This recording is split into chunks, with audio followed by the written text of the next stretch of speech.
This is Daily Armenia, CivilNet's daily news digest. Here's what you need to know today.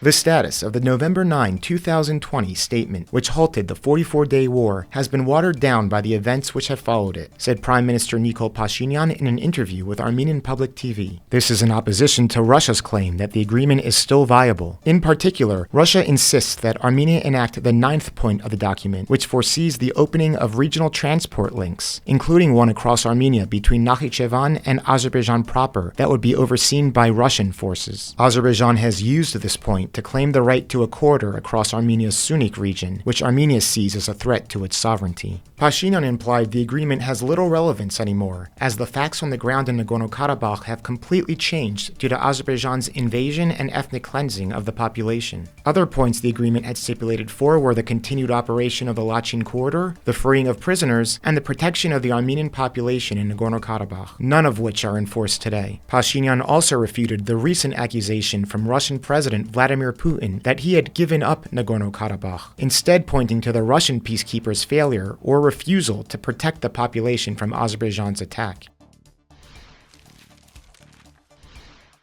A Russian conscript who had fled from his unit in Ukraine and later escaped to Armenia has been arrested by Russian military police stationed in the country. Dmitry Setrakov was detained shortly after arriving in Armenia on November 30th through the efforts of a Russian organization which helps deserters flee abroad. Yesterday it was announced he is already in a military prison in Russia where he faces up to 10 years in prison. A representative of the organization who had helped Setrakov flee stated that this is the first time a Russian deserter has been detained on the territory of any other country.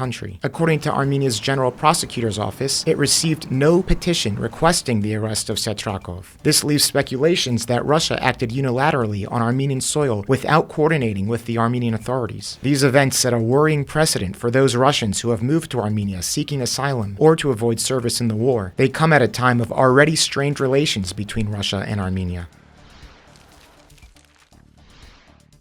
The Christmas season officially kicked off in Yerevan yesterday with an extravagant tree lighting in a public square. The ceremony was presided over by city officials, including Pashinyan ally Mayor Tigran Avinyan, and included performances by pop stars and the symphony orchestra, all capped off with a striking fireworks show. While many residents happily shared videos of the grand scene, it also stirred up controversy and anger on social media. Some questioned the optics of such a display so soon after the tragic loss of the ancient homeland of Nagorno-Karabakh, along with hundreds of lives, while 100,000 more have found themselves refugees.